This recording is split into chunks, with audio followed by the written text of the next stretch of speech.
Hey folks, this is my Honda 450RL. It's a 2024 model. I really enjoy it. It's a heck of a bike. It's the first bike that I've had that I can ride on the road.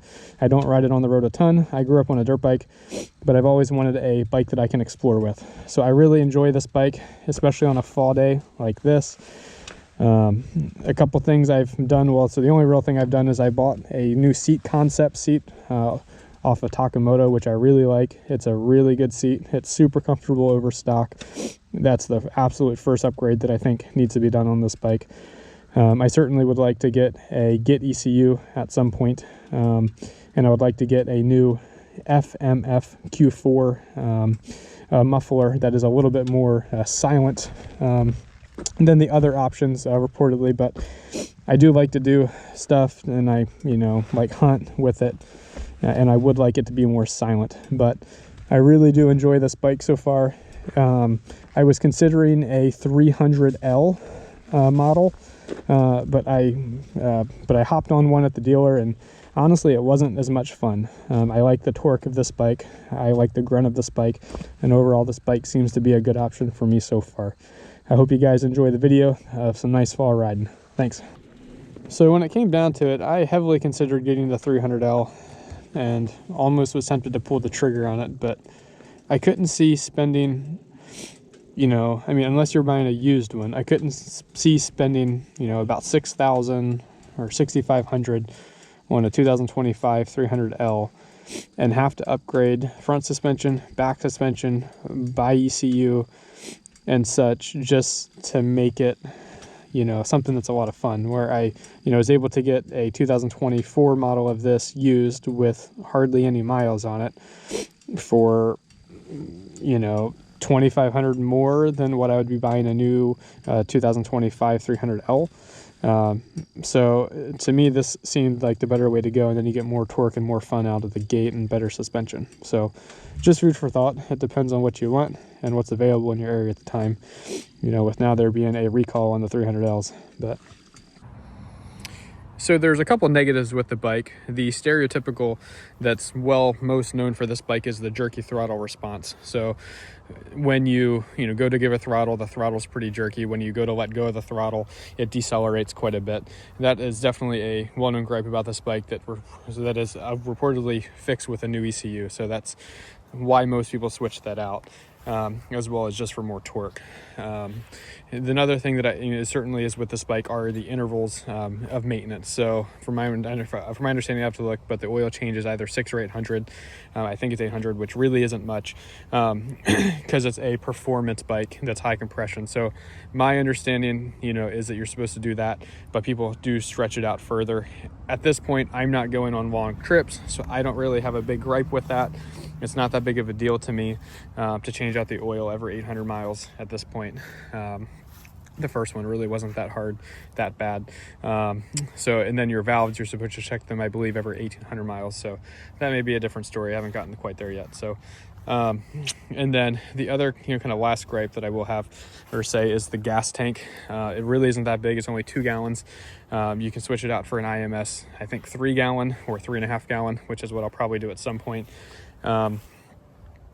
I do feel like the gas light comes on pretty quick, maybe after about 50 or 100 miles, like I'm getting a gas light, and I know that I need to go and refill. So I definitely would like to have some more range on this eventually. So other than that, this bike's a lot of fun, and those things that you can generally switch out.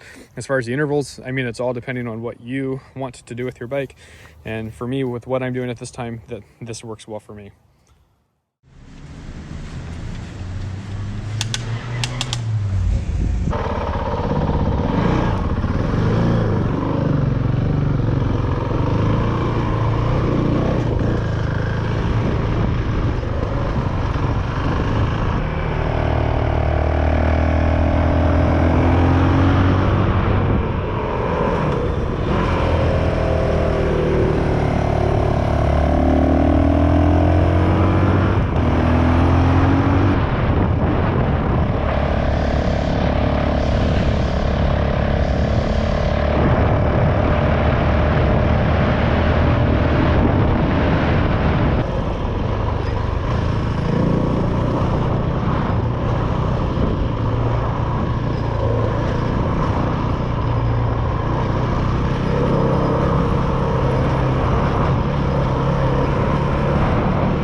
folks, for 600 miles. Check that out.